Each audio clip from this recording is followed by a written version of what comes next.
about to get started, man. Good morning, good evening, brothers. Good evening, good afternoon, everybody. You got that hook up there, Dan? Talking tomorrow. This made you late. Huh? This made you sit. Oh, who you talking to? I'm late for class. I'm talking to the principal. You're late. Let's talk to the principal. Then you come early. They usually give you a pass.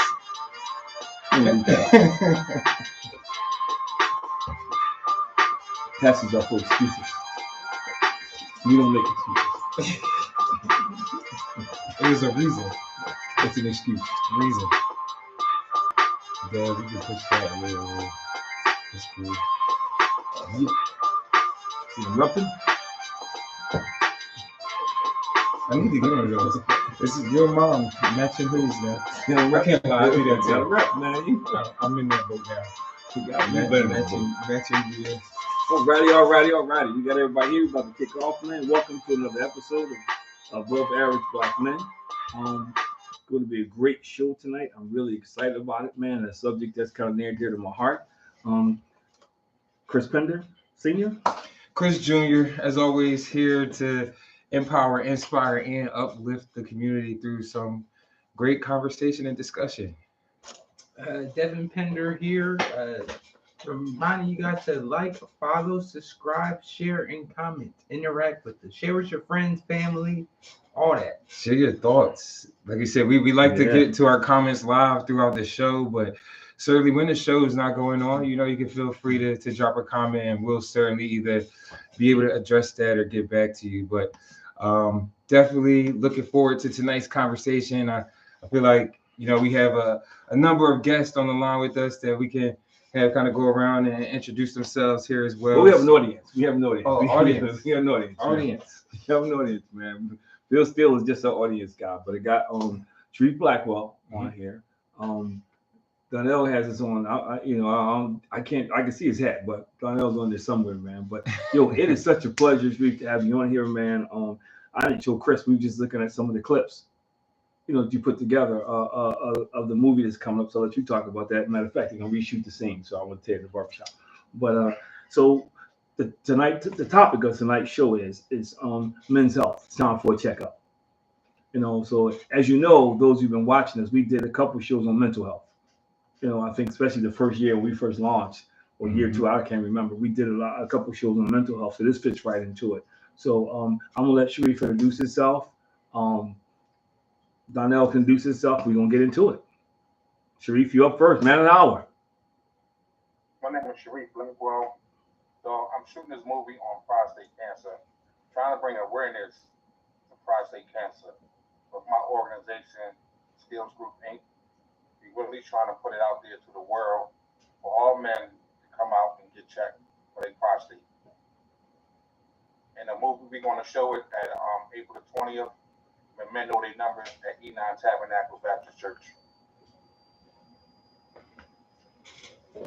Appreciate you, Sharif. And as my dad mentioned or said, we had the pleasure to be a part of it, and certainly looking forward to when that movie comes out. But next up, Darnell, if you can kind of introduce yourself here and let the people know who you are. Hey, what's up, gang? How y'all doing today? I hope everybody had a good day. My name is Brother Darnell Bennett.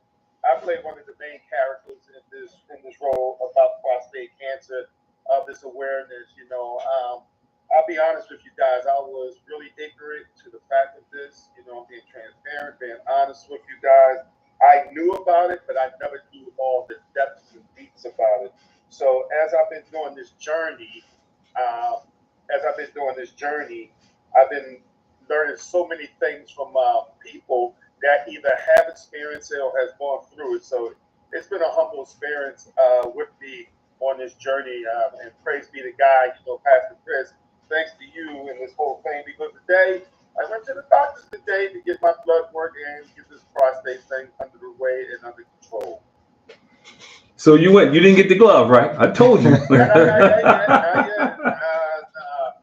actually, you gotta go get that blood. So I talked to my doctor today, and I talked to him yesterday, and Friday I have a teleconference with him, and then we're gonna start getting the process, get this thing rock and roll.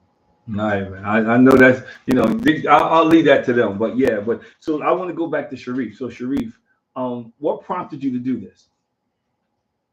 So I've been thinking about this 20 years. 20 years ago. I was afraid to do it. So I talked to my little sister and she was like, you should do it. But then I was like, nah, don't nobody want to talk about it. Because when I shared it 20 years ago, everybody shut me down about it. So I just said, you know what, let me get out my own way and put it out there. It's because I'm 51 years old now. So, and I know a lot of men don't touch that subject. So we really need to touch on this subject. And I don't know nothing about my family history. Touch on this subject. And I don't know nothing about my family history. Get dug into it. I don't so that's what made me really push. So I need to really make it happen. Get dug into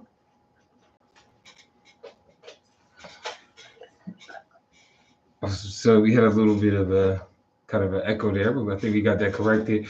Again, I think this project is certainly near and dear to all of us. Being that, of course, my father is a cancer survivor, and you mentioned, just that conversation about your family history. I know that was something that I don't think was at top of mind for us, but has certainly become, more of a discussion as of late. So have you had an opportunity, anyone, whether that's you or Darnell, to kind of start to have some of those conversations with other individuals in your family or just people that you're close to? Well, for me, my father wasn't a part of my life, but I did know who my dad was. I did know who my dad was. By the grace of God, we squashed that, dipped that in the bud before he was called home to glory. So that was truly a blessing right there. And not my father not teaching me or knowing this made me aware of, since I started doing this project, it made me aware of what I need to do with my kids, my nephews, my nephews and everything. So it's really opened my eyes to start having the dialogue. Let's be transparent here. As our generation, Pastor Chris and most of the brothers that are on here, not you brothers, but our generation never talked about illness. Oh, they talk about take some vinegar for some high blood pressure and call it a day. Or take an onion and put them in the bottom of your sock and get a fever out. All them old remedies, but they never really talked about these deep conversations that we are that is well needed, because it's sad because this generation, if we don't get out there and teach it, this is why I'm enjoying this project, is because if we don't get out there and start on the forefront, it's never ever going to happen. Yeah. And it's Sharif, if you could kind of add, or just if you have, to share your experience. Well, I ask my dad all the time, like, Dad, tell me about the history. He really don't get into detail. He's always like, I'm good. So I'm like, okay. So it made me dig deeper within myself to find out for my own self. So this project is doing it, but I'm making my own self be aware of it. Because I'm not being taught by somebody else. So when I talk to brothers and I learn from y'all. We said we gotta teach one another. So the more we talk about this, the more we learn from one another. And what y'all doing for me is help educating me. So when I talk to Pastor Chris, I had to go deeper with it. I had to go dig deeper to get the facts on it instead of listening to what somebody else has to say. Because some people say certain things, and if you really don't do your homework, you lost in the sauce. Yeah, that's so true. Some people say, well, take these herbs, but them herbs, if you ain't going to the doctors and making sure they really do their blood work and follow up properly, it ain't gonna work. Yeah. So that's what made me really push this into a movie, to bring some humor to it, so we can laugh and we can sit back and get educated. Because they said, how can you bring educated with somebody? You gotta laugh. We gotta laugh with it. So if we laugh it into our souls, we get a really more understanding of it instead of being a hit. So that is why I chose Darnell and Darlene I wish Pastor Chris can show some of the clips in it. And the movie is called Silent Kill. The Silent Killer. Because it's silent. You won't never know the guy. It's too late. Yes. And I think one thing that you said that kind of resonates with me and certainly is important to me in life in general is just that laughter. And I feel like that's certainly an easy way to connect with people and relay that message of just your health being important. I don't think I've necessarily taken my health all too seriously because I always had that mindset of I'm young, I'm invincible. But you know, the older I've gotten and kind of conversations with my dad and then also my girlfriend probably keeping me in check a little bit more, you know, has made me certainly more conscious of that. So I always just question to everyone here. I mean, at what point did you kind of have that initial thought or switch of like, you know what, I need to be more mindful about, you know, my health and taking care of myself and just even just doing annual or regular checkups. I think sometimes that's hard for men to do. It's like whenever you think you have something, you like, you know what, I'm tough. I want to get through this. You know, I'll suck it up. I'll just go a couple days. But I think we certainly need to change that mentality. But I'd be interested to hear kind of other people's thoughts and perspective at a younger age and kind of when you made that change. Well, my journey started at the age of 35. You know what I mean? I know this happened for prostate. You know, you look at me, and now I'm in physical in top shape. My journey started at age of 35. The lead up to what this prostate has humbled me a whole lot to do. At the age of 35, I had my first heart attack. After that, I had 5 of them after that. I felt like you guys, it was about your age. You know, I thought it was on top of the world. Sitting on top of the world, you know, eating right, doing what I was supposed to do, da da da da da da da da. I got diagnosed with the heart diagnosis. Was not in my family at all. Did not run through my family at all. Then diabetes kicked in. You know what I mean? I don't eat meat. So, you know, one wonder, you know, you're doing everything healthy, you're doing everything right, you're doing this, you're doing that. So, you know, wonder the healthiness. So that journey started at the age of 35. Well, after that, also moving forward with that, I knew the importance of what health was supposed to be. When I had my 3rd heart attack, they told me that I would not live past 45 years old. Here I am, 57 years old. A beast in the gym, go to the gym, work out, get it in, do what I'm supposed to do. You know, I lacked off a little bit, but I'm getting back into it. And so, you know, moving forward with that, you know what I mean? When they told me at the age of 45 that you would not be living, well, I had a different plan because God had a whole vision, new plan for me right off from the jump. So health is very important. I mean, you know, don't think just because you're 36 or 21, it can't happen to you because it can happen to you as well. And so moving forward with that, you know, just last year, the year before last, I almost lost my foot. You know what I mean? They came in the room, took the life out of me. You know, I'm not a prejudiced person. I cursed the doctor out.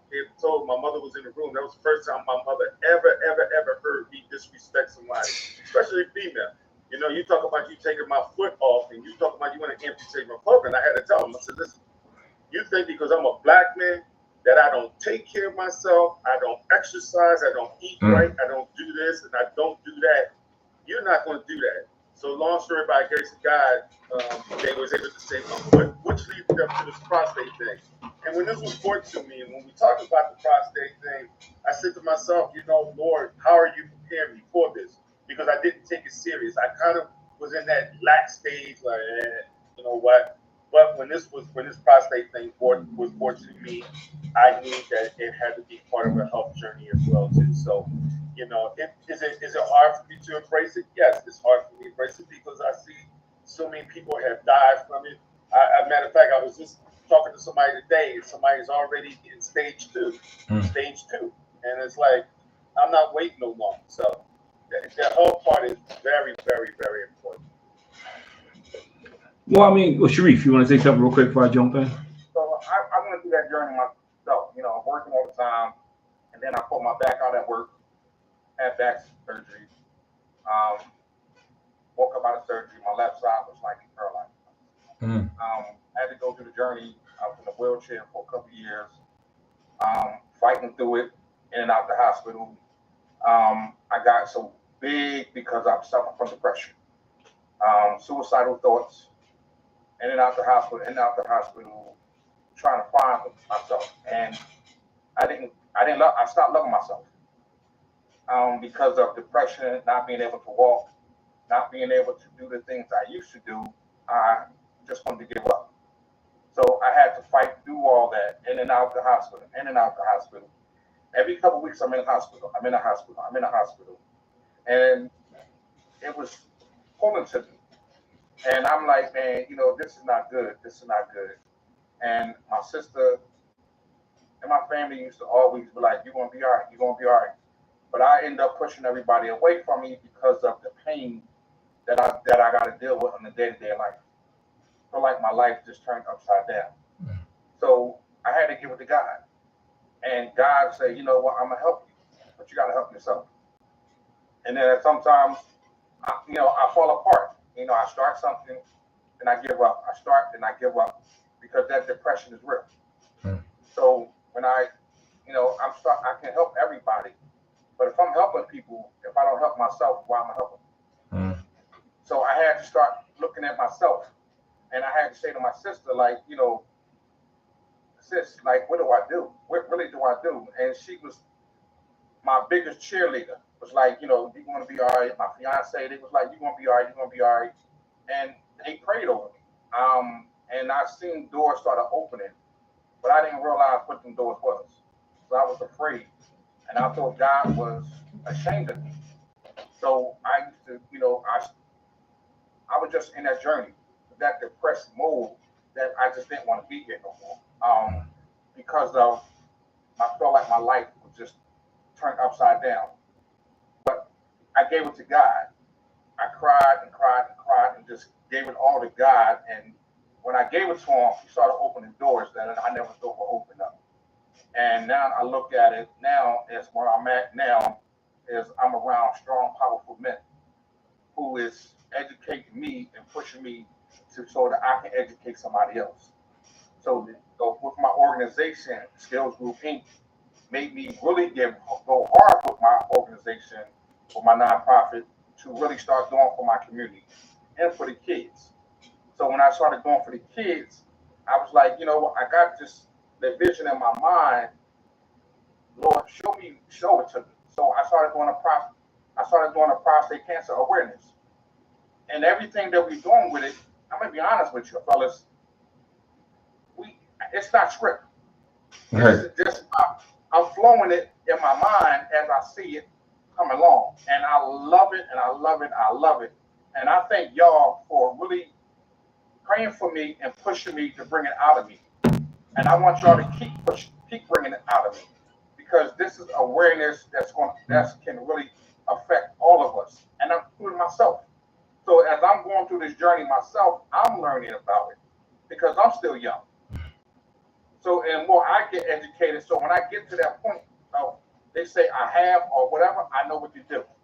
Not just I just learned by somebody, just sitting here. I really got educated with it. Right. But I think it's important. As one who traveled that road, I think as African American males, we don't take health serious until something goes wrong. True. And that's what you got to do a better job of. We'll be uncomfortable with some aches and pains and some, we kind of let it go until it gets extremely, out of control, or our wives or our girlfriends or somebody say go. And I think that's what we have to do a better job of, because the only reason I found out because my wife made me go. And I share it because we talked about it in the movie. I probably wouldn't have went. It was just one of those things. As a guy, it's just one of them things. It's kind of like walk it off. You just gotta go through it. And I think we don't realize, the possibilities and the damage that we can do to ourselves as we get older. And that's the key. When we get older, things change. When you're 16, you're almost invincible. But when you get to, 26, 36, 46, 56, it changes. Like I was 50, 51 when I was diagnosed. I was around the age. And, real quick, I had to push the doctor to do the test. And that's another thing we got to do as African American men. That's what I was going to ask. We got to demand, they can't be telling us wait 10 years or wait 20 years because that's what the schedule says. We have to make sure we're saying, Doc, I need this test. And that's what I was going to ask and bring up is like, you know, what do you do if you have kind of like this little bit of nervousness about seeing a doctor that doesn't necessarily look like you? You know, you hear on so many occasions that, you know, they don't want to believe that the pain that you say is real, or they just have certain stigmas or just preconceived notions. And sometimes I feel like that may lead to kind of false diagnosis. But that's why you have to be aggressive. You know, I laugh because, you know, Darnell cracks me up, but he'll get a kick out this story. You know, our prostate, we go to 11 years, man. And I would go to the doctor. Doctor say, yo, we do a prostate exam. I'm like, what? I don't even have one, you know. So I was kind of thinking about Darnell, like, you know, why this dude want to do a prostate exam? Like, dude, it's been out.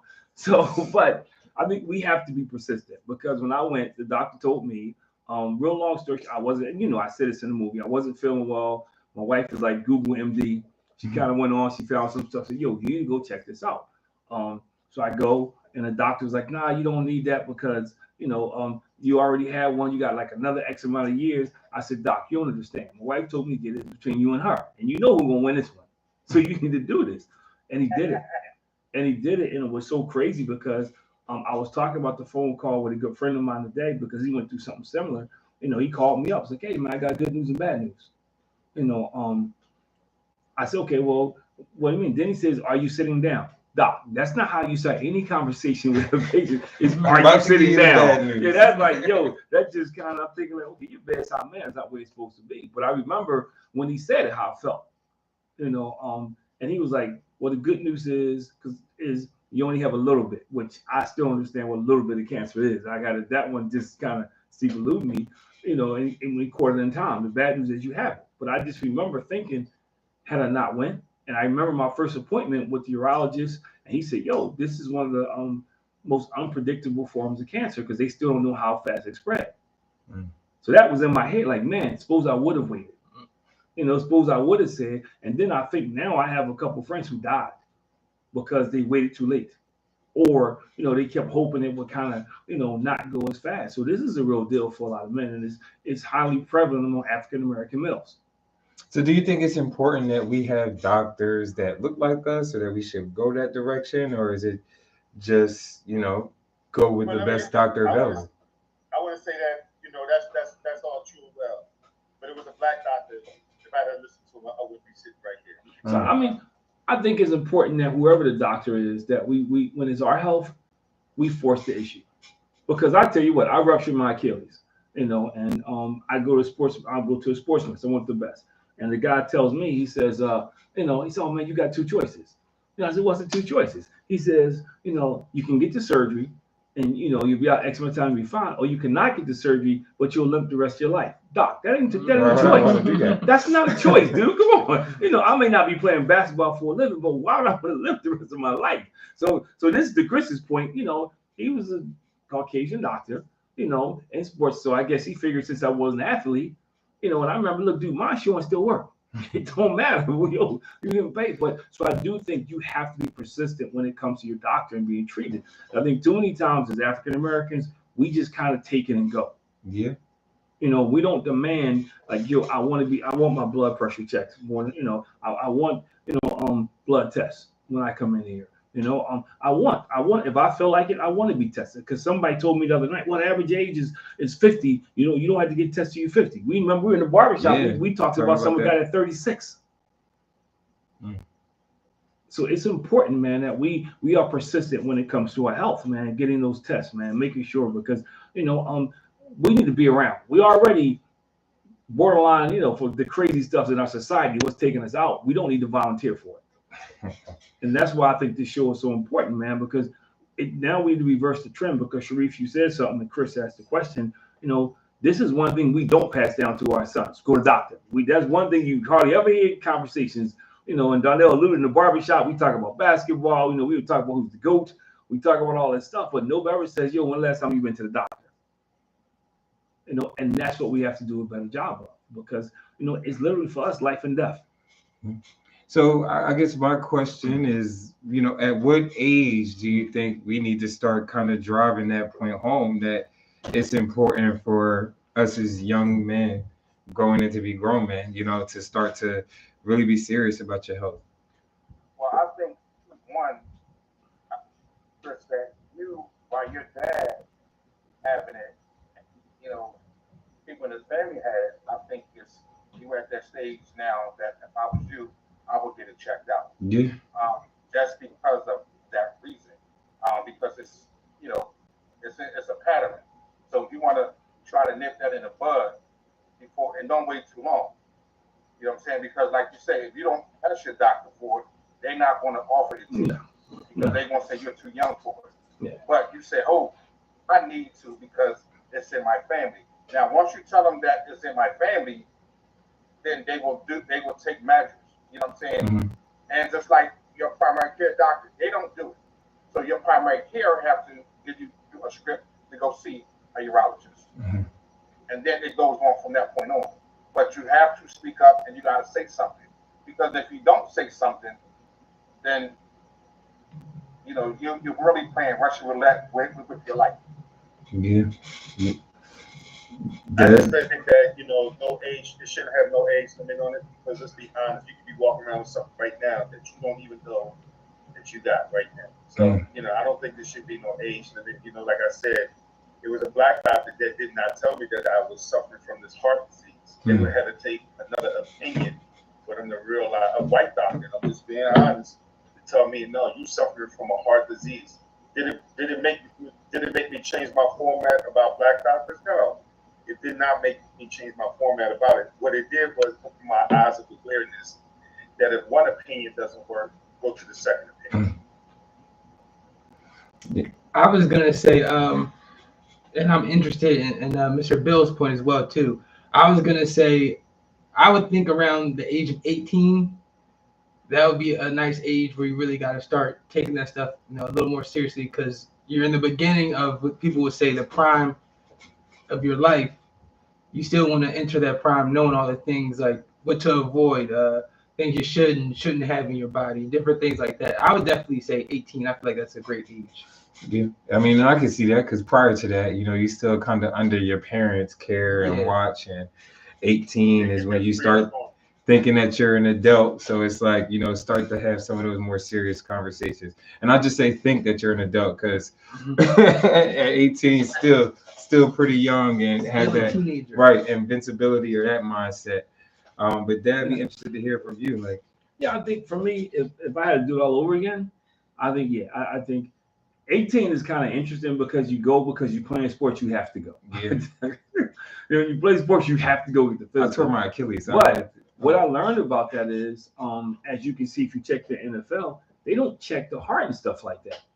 You know, there's people who, you know, in the NFL who end up dying because they have, or basketball because they find they have this irregular heartbeat. They just kind of listen to the thing. So I think Danny Ruff told me that's what he said. I think even then you got to push a little harder, man. You got to be, you know, because I want to be here, so I got to have this done. For us, because I found out my dad had it, you know, somebody else, I'm not gonna get into who because they, you know, but somebody else close to me had it. So my sons are more likely to have it. That's just the way. It doesn't mean they will, you know. It doesn't mean that, you know, it's guaranteed, but it also means you to stay on top of it. Yeah. You know, I think nowadays, especially because of COVID, you know, it kind of wreaks havoc on immune systems. You know, you don't know. You know, so you need to find out and be educated on it, not just listen to somebody. You know, because I told you, people told me all kind of stuff, man. People say some of the dumbest stuff, man. It's like, yo, so if you're not educated, you believe it. You know, so I think it's important that as African American males, we understand like sickle cell. This is like, you know, sickle cell back in the day, man. Every black baby got tested for sickle cell. I mean, that was like, yo, we testing because it was running rampant. You know, this is same thing. You got to get tested. You know, but not just for sickle cell. Every black male should be going to the doctors every year, and you should be getting an annual checkup, man. You know, a complete checkup. You pay for it. It's in your insurance. You can go once a year. Go get the complete work. Get the blood work, and tell them to do everything. You know, don't skimp because you're getting paid. You know, ain't like you paying out your pocket. You got to worry about you paying for it. You know, I go every year I get the workup, man. You know, and so it's important that we do it. You know, the third thing I said, because I said understand it and get the checkup, is that we got to communicate. I think for a long time in our community, we kept stuff a secret. Yeah, we don't talk about it. I'm not gonna tell, man. Like I know Sharif is doing this thing about prostate cancer. 10 of us had it, but we ain't gonna say nothing. We ain't gonna say nothing, man. We ain't gonna tell nobody that, man. We're not gonna tell somebody the PSA. And I know Darnell jokes about it because of that whole experience. That whole experience he jokes about. We just keep quiet, and that's the problem. Heart attacks. I have people my age had already had to have heart transplant. I know a couple people who died, from diabetes, things that they never knew they had. Got blindsided by it, man. And I had a good friend of mine, God rest his soul, but he never knew he had it. He was in DC in a meeting, and he started having some challenges, and he didn't know what it was. And he was about to walk out. Somebody said, "You don't look well." He said, "I'm gonna get on the train and go home." And he passed out a little bit, so he ended up on the train. The doctor told him, he got on that train, he would have died. He wouldn't have got off. And never knew he had diabetes. So see, and it's stories like that we hear, we kind of take for granted because we think it's not going to happen to us, but it can. And it's not just about us. It's in Sharif, we talked about, it's generations, man, because we got kids behind us that even if they don't have it, we need to be here for them. So like, where does that come from? Like, just kind of, I guess, that lack of us being open and willing to have conversations about our health. Like, and do we see that, or do you think that it'll change and shift at any point in time? Because I do feel like you said, it's like we're very secretive. Like, case in point, my friend Justin and I, like one day we were talking about like how he wasn't necessarily doing well, and he was scared to actually even mention or tell that to me. But come to find out, I was like, I had the same thing. And I didn't necessarily have that conversation with, what was going on with my health. But if, we would have been able to open up and have that conversation with each other, one, wouldn't have felt so alone or like it was a odd or weird thing that happened to us. But then two, could also have that conversation of just how to move forward and be preventative. It's our misinformation of what manhood is. Because I remember when I got my prostate removed, the doctor said, look, hey, we're going to put you in this group. So first, when I heard group, I'm like, come on, man, I ain't getting no, if this ain't, I can't sing. So that's the only kind of group I'll be interested in getting. I'm not getting in no group. And he was like, yo, we're going to put you in this group. And he said, he called it soft therapy. He said, what happens is, when you have prostate cancer, and especially guys who get it removed, you go through these moods of depression. Man, I'm not going through no depression, man. I'm on top of the world. You know what I mean? I'm not going through depression. I got my family. I got my kids. I'm going to be all right. Lo and behold, all right. Even when you start to heal, in the back of your mind, the what ifs come into play. Mm-hmm. The what ifs start to pop into your mind, man. What if they didn't get it all? What if it comes back? What if I have erectile dysfunction? All those what ifs pop into your head. And then as men, we think that now we're not men. We're less than who we are. And then you get to the freaking idiots who start saying crazy stuff. That gets in your head too. I know everybody talking about, but that starts to sink in, man. Mm-hmm. And I had two friends who died from it because they let that outweigh what everybody else was saying. When I told them, like, yo, this is no. So the depression is real. And not even just from, we did a whole show about it. Not even just from sickness. There's a lot of us who wear masks. Bill was there when I did a whole thing at a mental health conference I spoke at. We walk around with masks on, man. We don't want people to know we're going through, bro. I'm a man, but yeah, and in church especially, I'm blessed by the best. But we know all kinds of stuff going on. Man, I'm blessed by the best. Able to withstand the test. But you failing. You failing miserably, man. You get in your car, you crying. You go to work, man, you barely survive it. But we learn to put these masks on. So that even carries over to the medical side of it because, I can't let nobody know. Like Wayne, a good friend of Wayne since high school, he put, he brought it up. He lost a foot, to diabetes. So he kind of went through the same thing, and it's hard. Men, we take stuff. I know men everywhere screaming when I say this, but we are emotional beings. Yeah. And we take stuff and we take it to heart. Most of us, we love hard. You know what I mean? That's why we try to fix everything. We play sports. That's why we try to kill each other, man, because we all get competitive, man. We do everything hard. And when you grow up like that, especially all of us, we, not these two, but the rest of us, we grew up in the hood. So, You know, when you grow up in the hood, you also get the extra hardness that goes along with it. And I think, you know, unfortunately, we reach adulthood, we do the same thing. I'm not gonna let anybody see me, you know, cry. I'm not gonna let anybody let them know I'm suffering, I'm going through, because I'm a man's man. And I think those things gets us in trouble. And unfortunately, that's what we pass on to the next generation. That's what we pass on, man. And to my dad's point, it's kind of hard to see yourself in some of your other friends in a different light or a different perspective than you're used to. You're used to seeing yourself and your friends in this strong light, like my dad said, like you're the man. And then for them to have someone think or feel a certain way about how you're feeling or how you may feel inside, it's just different. Yeah, it's like I don't want people to, like you said, see me in a negative light or feeling sorry for me, like, you know. And it's just kind of this idea of strength, and like you said, kind of almost at times you do wear a mask and feel like you are supposed to carry some of these things, when the reality is that there's people out there in very similar situations that can help you and kind of even be preventative from getting to the point of depression and thinking that you're alone and that nobody else can experience or have these same feelings or thoughts. So I'm very hopeful, you know, that things will change, but you know, sometimes. But that's why I did. That's why I did the movie, because at first, when you first asked me, I was like, "Ain't no way, man! I'm not gonna get up here and let everybody know what I went through." I'm like, "Yo, that's personal." I'm like, "Yeah, it was." I'm being honest. I didn't say it to you, but I was like, "Yo," and then I was talking to my wife, and I was like, "Man, you know, yo, I'm gonna get out here, man, tell everybody this is what I went through, man. You know, I got people who look at me as being a leader. They gonna think, yo, dude, one right in the head." I'm like, "Yo, how's that gonna play back to them, man?" You know, and then you have sons. You want your sons to see you always, you know, because that's what you know. Hey, I'm the dude. You know, so it was when you asked me, bro. At first, it was like, man, and then I talked to my wife, and she reminded me, because, you know, when this first went down, I wasn't going to tell anybody. I wasn't going to say a word. We decided that we were keeping the family, and the way things rolled out, God was like, "Yo, I do need to share this." And almost immediately when I shared it, all kind of brothers hit me up saying, "Yo, I'm going through this, man. Or I went through that. Or what about this?" Or, you know, they were like Donnell's character in the movie. Man, you know, they had the worst scenario. So, you know, and I'm a firm believer, God allows stuff to happen to us, and it's not just for us. You know, it's not just for us.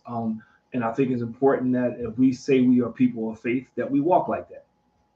You know, and we need to make sure that's what we pass on to the next generation, man. But it was hard. I'm not, you know, and I'll tell you, you know, the depression part, man, I got to put this mask on because, you know, I got to be the man at work. I got to be man. You know, you just hide. You know, and you get so used to hiding that it becomes a full-time acting job. So I figured, you know, might as well get in the movie, see if I'm any good, man.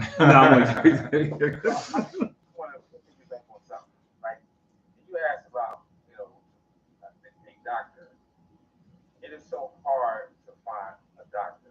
Yeah. A urology doctor who looks like us. It's so hard. So if we do find one, you want to have that conversation with them. You know what I mean? But it's so hard. So don't give up. That's why I'm trying to say. Don't give up if you don't have one. It's just make sure your doctor don't got no big fingers. But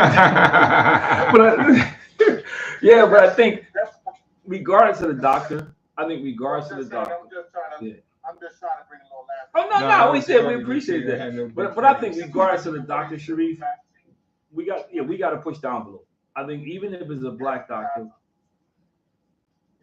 And the funny thing about it is, like myself, when we really pushing this movie, I was afraid to ask people to play in it because, like you just said, I ain't on that. I don't know. Like, dude. And I was like, you know, telling my sister, I'm like, "Sis, damn, I wish she was here. I wish she was here." Because she down in North Carolina. I was like, "Yo, I wish she was here to help me with this." And I said, "Lord, who can I get to play the main character?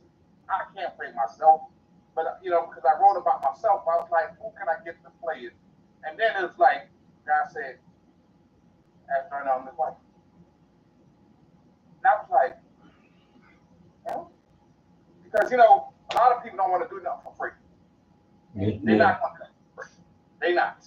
So if I had money to say, well, I give you $1,500, they would say yes. Just like when I call somebody and say, yo, can I do it at your barbershop? He was like, nah, you can't do it here. Then when I said, well, if I give you $1,000, would you let me shoot it? Yeah, come on, you come on through. So I was like, damn, like really? So that's plays a major part in it. And it kind of like really hurt me. And it was hard to try to really push it out there the way I wanted to do is because I was afraid. But then when I prayed and, I sat down with Leroy Miles and he was like, yo, you're not going to mend on your numbers on April the 20th. So why don't you do it, and then play it there? Are you sure? He was like, yeah, I'm sure. So he gave me the green light to go for it. And he was like, no, I'm not going to help you. I can help you, but I'm not. This is your baby. You run it. You do it. And then get back to me. So as I'm starting doing it, as my mentor, how you like this? Go ahead. How you like that? Go ahead. So everything was like a shoot. Just going forward. And I sit back now and I can cry because I'm interviewing people who went through it. Some men are still going through it, talking about how they got to wear their diaper, how they got to do this, how one brother said his wife left him when he found out he got it. So that depression kicks in hard because when you don't have nobody to truly lean on, and who do you lean on? So this is why I'm really pushing this so that we can lean on each other and uplift each other. Because if we don't, we ain't try to get this brother right here to commit suicide because they don't have nobody to lean on. Once you hear that word C, it really breaks you down because it feels like the whole world has fell apart. But it's life after that, and they don't realize it because they don't really have nobody to lean on. Mm-hmm. So a lot of times when a person hears that word, who do I share it with? That's why I had to talk to a psychiatrist. That's why they got this doctor. That's why they got this, and that's why they got us. So I really think that we need to start really pushing this amongst men worldwide because a lot of men are dying every day because of this and because they're so afraid to open up and so afraid to say something because once you hear that word C, people they move from it. But I don't understand how it's true. If I became a celebrity or if I hit this lottery for 900-something million and then I push it, I would get more attention on it. But when you don't have it, people don't want to talk about it. So I just wanted to ask Mr. Bill, how do you feel about that, Mr. Bill? I've been through a lot myself. And I told Pastor when I first met Pastor, I've been for my heart 3 times now. I've spent on both sides of my heart. And when Darnell was talking about he had heart surgery. I've had surgery, but I've had walking heart attack. And prostate, I don't know if I have it. You're making me want to go get checked now, and I'm at the age of 70. He's 70. You never got a check? Nope. Well, let me share this with you. Hold on. Okay. Mr. Bill, let me ask you a question. Was you afraid to go to the doctors and ask them to check for that? No. Or that's something that they never brought up to you at the doctor's office? It was never brought up to me, Sheree. Never brought up. This goes back to what I said, Sheree, earlier. You have to be more aggressive because knowledge is the most dangerous thing. Lack of knowledge is the most dangerous thing we face. Because had my wife had not been persistent, who knows how the story would have ended? Because if I just took his word for it, and most doctors, I give you an example. And I go back to when I ruptured my Achilles. When I first went to the doctor, and I'm an old athlete, so I know my body. When I first went there, I said, yo, doc, I ruptured my Achilles. Nah, man, it's just a strain. So the next day, my calf and my thigh was the same size. Remember? Yeah. He says, "Why did you go get an X-ray, doc? An X-ray is not going to show this. I need, that's not going to show because the X-ray do bones. I've been doing this so long. I said, doc, I need to really go. So I had to wait till he was out and go back. And I had a nurse practitioner to get me a script so I could go, and go through the scan machine, all this stuff. And the lady, soon the lady saw the scan, she goes, "Oh my God." I'm like, "Yo, that's not what you're supposed to say. That's not what you say." But she was like, "Yo, you got a complete rupture." So I'm saying, had I relied on him again, who knows the damage I would have did. So I'm not knocking doctors, but you have to be persistent. You can't just sit back and say, "Well, okay, I'm in pain, and he said I shouldn't be in pain," or "I'm uncomfortable, and he said I shouldn't be uncomfortable." When it comes to our health, like Bill, you got to be aggressive, dude. You had 13 surgeries, dude. You got to be aggressive. But that's where that distrust comes from a little bit, because you think that you're supposed to be able to trust your doctor, like he's supposed to be able to guide you in the right direction and want to help and assist you. And it's, again, when you hear stories like that, but he's human. It's frustrating. I might as well be a doctor if I got to know all the stuff to prescribe myself. He's human. He's human. That's like if you get on the bus and the bus driver don't feel like telling you. He told you catch the A bus and the Z bus and the Q bus, and you end up somewhere you don't even want to go. We meet people like that in every walk of life. Lawyers, police officers, accountants. And I'm not defending them because I do think a doctor should be held at a higher level. But if I get on his bus, I'm hoping he know where he's going. But you always get good and bad in every occupation. Yeah. And I'm going to continue to be bad if people don't hold me to a certain level of accountability. If everybody comes and just believe what I say. But you see multiple doctors. Yeah. Like you isn't going to the same doctor. So well, no, I fired him. He got that's done, man. Look, man, I knew I wasn't going back there. When you misdiagnosed me that my leg and my calf the same, I knew I wasn't going back there. But that's an occupation that you can't really afford to be bad in. Says who? Says who? I mean, you're dealing with people. You would hope it's occupation you won't be bad in. But we just gave you again. I guess that's my point again of just that's where that distrust comes from sometimes. Like but you playing with your life. Yeah, and they are too. Your life is in a balance, so you have to get past that mistrust and say, look, hey, then you go to somebody you trust. Yeah, it's like, see, it's funny because I'm gonna say something and Black people understand what I'm talking about. I've had 4 barbers in my entire life.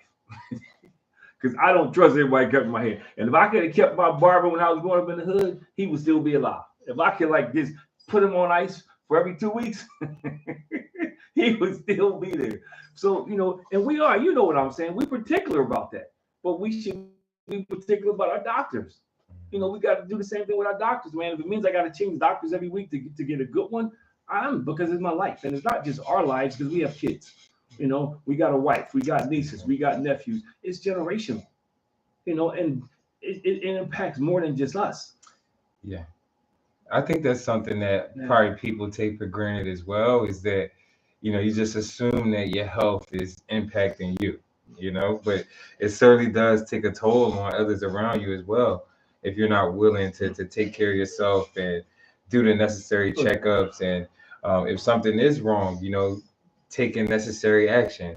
I think sometimes people just get locked into, it's me. Yeah. I don't. Nobody cares, but people actually do care. Man, I care. Your kids, it's your siblings. It's funny because I want to share something because Wayne put on here how it was hard for his whole family.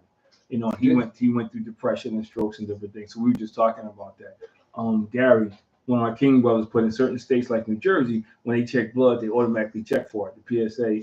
I know in Philly when I was getting mine, they weren't, because they would ask you, "Do you want me to check for the PSA?" They weren't doing it automatically. So maybe the doctors lost. But the other thing is, I remember when one of my best friends, man, outside my family, when I told Dana, God bless his soul, he's gone. Dana's this big dude. Dana, how big Dana was. Yeah. And I remember telling him, and he broke down and cried. So it hurt him more than it hurt me. I'm like, wow. It really and it made me conscious of how it does impact other people. It wasn't just me. That's funny you say that because I did some research on this, and it says racist Black man over 50 years old, family history. But here's the things: these are the signs that since I've been on this journey that I have studied about. It says difficulty in urine, blood in urine, bone pains, blood exceeding, unintentional weight gaining, and erectional dysfunction. Erection dysfunction. Ways to prevent this is a diet high fruit and vegetables, eating healthy foods, maintaining a healthy weight, and talking to your PCP to share your concerns. You know, when you know, I would say this. I'm glad that this has happened to me. You know what I mean? Not that, you know, I'm glad that this story was brought out to me because now it makes me go deeper into my homework now. You know, let's all think about it. We all abuse our bodies. We're young, we eat what we want to eat. We're not thinking about no weight because we figure that we're going to go to the gym and we're going to go ahead and do whatever we want to do. I mean, these are facts. I don't look at WebMD. I went deep into facts of what can do to prevent this. You know, WebMD, yes, it's good. I'm not going to knock it, do whatever it's going to do, whatever it do. But when you talk about this, Brother Bill, you know, we're talking about 70 years old, you know, healthy diet. You know, I eat healthy. I try to eat healthy. Yes, I cheat once in a while. And as you're Chris and your brother, sometimes you sit back and be like, man, I can eat a chicken cheese steak, I can eat a cheese steak, I can do this, and I'll wear it off. But deep down inside, it's really hurting. So these are things that if I had to go, I don't eat meat. I haven't eaten beef and pork in almost 30-something years. Nothing that I went overnight.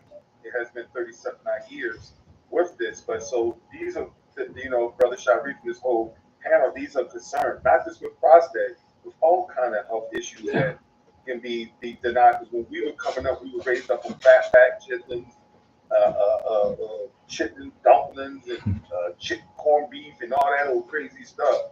And when we sit back and we think about it, you know, I mean, when I got diagnosed with my heart disease, I had just already started that journey of stopping eating meat. So, you know, there's no age limit on it because it can happen to any of them. Think about how many young people play football in high school and drop dead of a massive heart attack because they have a heartburn. Because like you said, Patrick, they just go on out there and win us a game, go on out there and win us a championship, but don't realize that that person can have a heartburn or whatever. Well, they're also only doing basic checkups. You know what I mean? They're not looking for those things. They do the basic checkup. It's like when I was playing ball. You know, when you go to your checkup, it's a whole line of y'all. That dude ain't taking, you know what I mean? He's not spending an hour on each person. It's like 12 people. It's a lot of people he's running through like cattle. You know, and it's the same. If you watch the combine, it's like, you know, and I know I'm gonna get in trouble for this, but it's like watching a slave ship. Because they coming in their underwear, no shirt on, nothing on. They step up on the scale. You know, it's almost like the people betting on them because you're first pick, second pick, third pick, fourth pick. You know, and then they go through. They're not doing no whole complete examination. They ain't breaking these guys down like what's wrong with this. What they don't do that. That's why you have guys who get in the NFL and 3 years into the league they find out they got irregular heart or they find out they got some kind of disease or something. They don't do that because it's a business and the business is putting the product on the field. You know, think about how many, you know, y'all talk about athletes. Think about how many athletes, you know, go in that blue tent and get that shot, and they, you know, prime time Deion Sanders. That story right there is a story that touched me. That man broke his foot 21 times, and that's why he's got the complications right now. Because the NFL just kept. But not complications, they cut it off. Injected him. He broke his foot 21 times, and they said along with the diabetes, the circulation in his foot, that's why they had to start amputating this stuff off. Well, now he's going to amputate it. He has to get him a suit. He gets his foot massaged too. You know, but that's my point. So it's not even about money. It's not about money. It's not about position. It's about, you know, we got to get it together, man. And I think more importantly, we got to value life. You know, we got to value ourselves enough to say, I'm going to push the envelope. I'm going to do what I got to do to say it. Like now I know. So, like, you know, and I got to tell you this, like, I had a doctor's appointment today. My wife wasn't satisfied with the last thing I told her. She went with me. She's like, yo, I'm going. I'm going. And she took over. I'm like, yo, I'm trying to get out of there. And she, like, asked question after question. I'm like, you'll keep asking until they find something wrong. I'm trying to get out of here, man. But you got to have those people in your corner, man. You got to have people say, look, hey, you know, I need you to do this because it's so much on this. And I think, for me, pride was part of it. You touching on something. That's so true. A lot of men, a lot of black people, let's be honest, don't like to take their wives to the hospital, to the doctor. My wife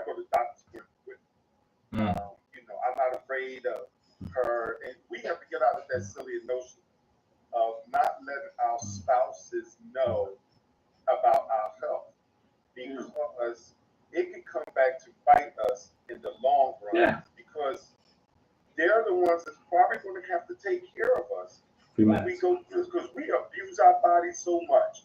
So I mean, I'm like you, Pastor Chris. My wife, what? As Cole used to say, get the pace and loaded up, gassed up. I'm getting the pace and load gassed up. Well, I don't take it every appointment, bro. It's when I come back and I don't give all the right information that she'll say I'm going. My wife is at all my appointments. You said that, my wife is all. But I think, but for me, and I'm being totally transparent. Most of us the same way. You know, we want to be, Shaft. You know, we want to be that dude. Cool, strong. You want to be that dude. So because you want to be that dude, you kind of do stupid stuff. You do.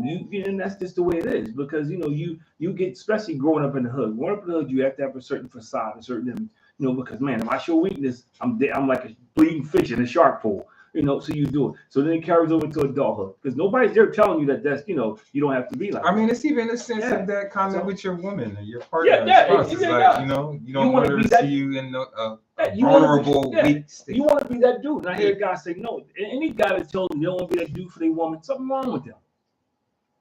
We all want to be that dude. Unfortunately, that definition of that dude is what's skewed.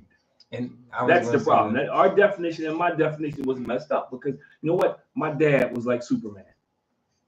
My dad didn't miss days from work, man. He was always this big, strong, strapping dude. Even when he got dementia to the end, you see how big he was. He was, and he remember. He would always tell me he would remember a lot of stuff. He remember he was my dad. He would say so that I grew up thinking like that's what early on. That's what I had to be. That was the goal. To be strong like my dad. Not understanding that real strength is not just about. It's not just about being physical physicality. It's mentally, it's spiritually, it's intellectually. It's so many realms that we're not taught about. Yeah, and that was actually one thing I was going to say or just kind of mention as well is that I think we need to start talking about the idea of strength and manhood differently, and it's not just physical. It's like you said, intellectually being able to continue to grow. Being able to love yourself enough to take care of yourself and do what's necessary when it comes to your health. So I think, as men, this is certainly a great conversation to have. I'm excited to see the film Sharif once it's done. And again, excited to be a part of it so we can continue to speak about men's health and tell stories here. But Dad, I'm not sure if you guys had anything that you wanted to kind of share or close out with. Get checked out. Get checked out. In all seriousness, because I sometimes in the people like I don't like going to hospitals or different seeing doctors just because I'm thinking like, oh, they're just going to do a basic, look at me like, oh, you're healthy, and then send me on my way. But definitely, like my dad said, being aggressive with them doing a whole bunch of various testing, necessary testing for you to live a long and healthy life. That is definitely something I took away from this conversation. I'm about to make a doctor's appointment for next week or something. Get an appointment. But and for me, my closing statement. Show the clip. Yeah, my closing statement will be, all right, so be patient. I got to, so y'all talk while I find it. No, but one thing that you said that kind of just popped in my head, about going to the doctor and them not necessarily telling you everything that you need to hear. I mean, I do think sometimes on the opposite end of that, there's a fear of hearing something bad, like I think a little bit of that is in the back of your mind at times is some people just want to ignore it. Even if they do know something's wrong, it's like their pride gets in the way and they don't necessarily want to, take that ego hit. So I do think it's kind of two sides of it, like, again, your doctor may not necessarily tell you what you need to hear sometimes. You need to certainly be persistent in that. But I think we do need to remove that fear of they might tell you what you need to hear. But I feel like we got this video up and playing. No, I don't think you see it. I'm not seeing it. Let me see. Maybe not. No, I'm not seeing it. You're afraid to go to your doctors. You can come to E9 that day, and they would check all your numbers, and get some information to you. So if you're afraid to really go to the doctors come out April 20th and get checked out. They don't just have, not the movie will be playing, but they're going to be doing some other things. It's going to be a good day to come out and fellowship. And you'll learn a lot. You'll learn a lot. So I'm certainly excited. I feel like we having a little bit of trouble with trying to share the video and share the screen. So I'm gonna give up before something come up. What I would say is, is it possible if we can share maybe that clip on our page, or do we want to just kind of hold off until the actual movie comes out on the 22nd? No, I'm gonna put up on the page. I'm definitely gonna put up on the page, man. I think it's worth putting up on the page, man. So I'm definitely gonna put up on the page. Matter of fact, I'm gonna do that. Probably do that tonight. Put up on the page, Dr. Chris, because it's still being, and you still got to fix some things. So that's right. That's what I was just saying. He said that. Yeah, I forgot. So now, if you want to put up there, the silent killer, then that's fine with the gloves. That's perfect. What in the promo? And I'll be using the promo. Yeah. So everything else, I wouldn't. Right. Now, if you want to see the part with Darnell and me, Darnell and Darlene sitting there typing a conversation and stay tuned, you can put that up because that was hilarious to sit there and look at them two, like really go at it like it was just. It's like this is really good. This is really it's really for me it's a humble experience to sit back and just listen to all of this. Like I said, my little 4-year-old grandson running around the house, and I want to see him grow up.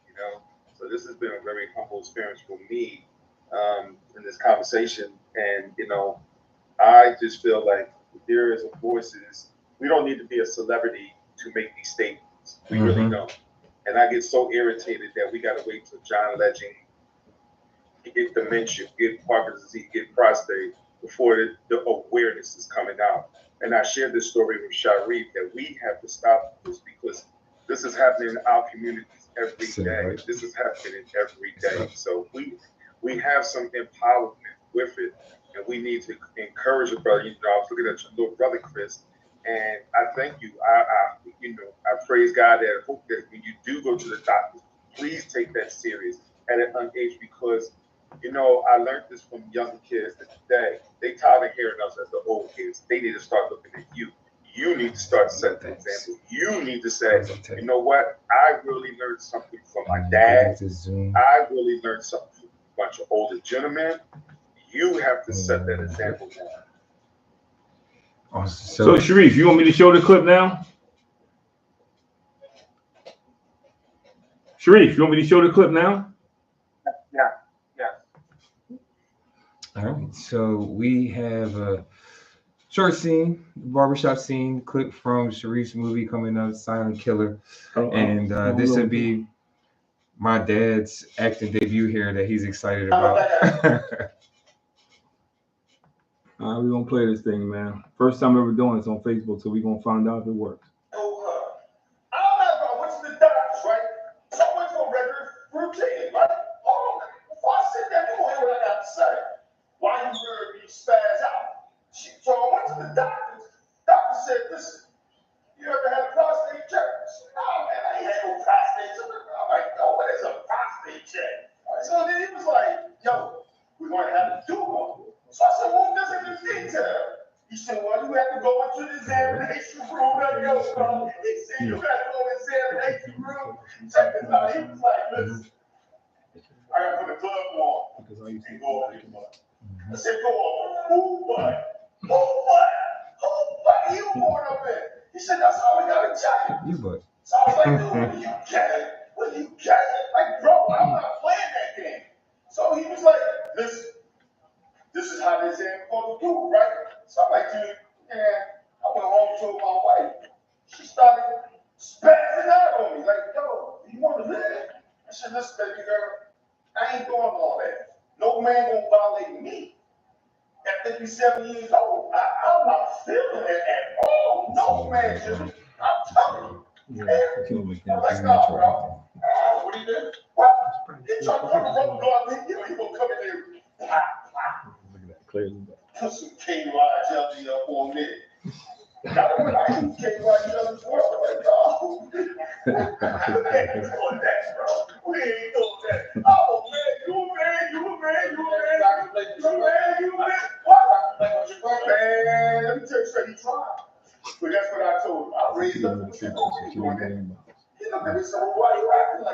That ain't what we're going to do. You ain't taking my manhood away from me. So that's why you heard me and my wife arguing about it, Joe. How does she know they'll fade up and everything? Wow, the doctor. Yeah, he gonna talk about you gonna have to get this test done. I'm not doing that, bro. What's the bro? What can you say to me? No, what can you say to me? My mic is low. What? Okay. Check this out. I'm gonna give you that opportunity. You know why? I like the way you approach people. You married her. Yeah, man, happily married. You said that you were. Correct. Well, you try to get out sooner than later. Because what's going to happen is you don't get this treatment that's going to take you off. 12 out of everyone that's going to suffer from prostate cancer. 2 out of 3 will go untreated and die. Not maybe not if they die. Prostate cancer is still the cancer. They don't have all the facts. So it can go fast, it can go slow. But it can take a lot. So let me ask you a question. So check this out. You made it work. Yes, I'm joining that, but nice to meet you, bro. He So did check this out. You mean to tell me You got Sean. you let this brother go over me away? Yeah, well, my God, whoever you get. Well, they do this test called PSA. They check it. And what's PSA? Check it. PSA, and it should go up down and show you. If your numbers are high, you're more likely to have cancer. You're more likely to have prostate cancer. So they go by that. And then, after that, they do if, it's really high, they probe. They don't blow people up, man. They don't do drugs. That's always, because you know what I said that, Chris? That was some Versace underwears on. I wouldn't know that. So for a couple of days of being in college, that first rest of your life, okay, you get a chance to measure the rest of your life, man, for a few minutes of being uncomfortable.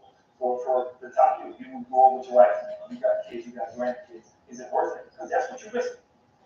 You ain't talking about family, man. Dad's big. Short clip, barbershop scene. That was just scene. Some laughs, but definitely some gems and some great information there. And like I said, excited to see everything when it comes together, man. That's a great job, Darnell. Hilarious. So Sharif. Hey, Pastor Chris, I'll break knock you out. Nah, so you gotta remember something. You sit in the chair, bro. Well, you already had a thing around your neck. All I do is grab the back. But nah, so yeah, so that clip made me think a little bit too for what Sharif was saying about who is Big Dumb at, and understand your young son seeing what he's seeing by at his age, he should be getting out there doing the same thing, telling them about how the older person is getting through having problems like that too. Because like I told you when I first met you, I had 14 operations, brother. So I know basically what you're going through. A lot of prostate, I never had cancer, but all the stuff I'm going through, I understand exactly where y'all coming from. A lot of the things going to play right back to me. So I understand where you're coming from. And that movie is going to help a lot of young people. Yeah. But he has a powerful scene there too. We didn't show you everything, man. Sharif has some great info. He does. The guy that was sitting next to Darnell, there's some powerful scenes in it, man. So you got to see the whole thing. He just sent me this to appease me because I was like, let me see my part. No, I want to do a sneak peek for the King brothers. I want to do a sneak peek for us. Before it hit the big screen. We all going to know your numbers, but I want to do something kind of special for us, so we can celebrate Sharif, man, and kind of have a good time in our small intimate circle, man. But that was a goal. Brother Bill, backtrack for a second. I interviewed a guy on Sunday. What was his name? Dr. Sharif Morgan? Yeah, the one I interviewed on Sunday. That's funny you say that. I can't remember his name. I haven't remembered his name. But anyway, in the interview, he was telling me how his father-in-law is 83 years old. And his father-in-law had courted at an early age. He had courted that he was in his 50s, he said, and he's still standing at 83, stronger than ever. So, you know, for me, that was another eye opener for me as well, too. When I interviewed him on Sunday, I was like, whoa, 83 years old. He caught it in his 50s. And he's still standing strong, you know. And I was just totally, Brother Bill, I was totally blown away by his story, you know what I mean? And one would say, long story short, if he did not catch it earlier, he would not be standing here. He would not be standing here right now. I just, you know, I'm being transparent. It has shaken me up a whole lot, and I'm all on board now. And I understand where you come from, Darnell. I mean, you know, we don't never know until we find out. Like Pastor was saying, we all have to go to the doctor. And if you don't have somebody in the corner going to the doctor with you to hear these things, we never put it out. All right, bro, man, we are past time, so I want to make sure that, you know, because my son hates to go over time, man. I just see he's starting to get a little restless over here, man. He's like, oh, we passed curfews. But yo, Sharif, I want to thank you so much, man. We definitely want to schedule a follow-up. Yes. Because I want to talk afterwards. But the two things is, you know, I'm going to make sure you get his number so y'all can connect. You know, but I definitely want to do a sneak preview, bro. If we can, man. I love doing a sneak preview, man. Do a trailer. Get a trailer together. I really thank y'all, brothers. I really thank y'all because y'all are making me really push this to really bring it to life. So as y'all push me, y'all push me to do it. Chris, I need y'all to push me because it's gonna make me go harder and harder and harder with it. So I love y'all and I thank y'all from the bottom of my heart. Yeah, I'm excited. So like my dad said, he'll give you my number and certainly want to collab and help any way that I can on this project because I think it's important and something that can be tremendous, you know, for our community. And let me know, Donnell, if you're gonna reach out to Jimmy or if you want me to. All right. Thank you all. I think you should, Chris. I think you should. And actually, I got an interview with a couple doctors, Bryce Chase, Jefferson, Temple. Cool. I got some interviews here with all these doctors. So it's really, they starting to look at it and they really want some feedback because we're not doing this. So I think we need to hit this podcast like this all the time about this and bring awareness to this. Got it, man. Brothers that have it, they don't have nobody to lean on. So they gotta lean on us. And I'm ready. I got some big shoulders, so give it to me. Yes. We got you, bro. We got you, man. So we want to thank everybody for another great episode of Above Average Black Man. I'm our very special guest, man. You got to check this movie out. You know, I'm going to steal my line from Sharif. Get your soda, get your popcorn. so you can be ready to go. We are going to do a sneak preview. He didn't ask me, but I'm going to get him to do a sneak preview. I got you. But for just a small group of select people, bro, we got you, man. Yo, you know, we love you, got your back, bro. You know that, man. All right? All right. Appreciate you guys. Another great episode of Above Average Black Men, man. I want to thank Bill and Darnell for joining us. We appreciate you again. As always, you know, we're just here to try to empower, inspire, and uplift the community. And like, follow, subscribe, share, comment, interact with us. You know, let the people know. We want to get this message out to everybody. Show some love. Have a great week, everybody.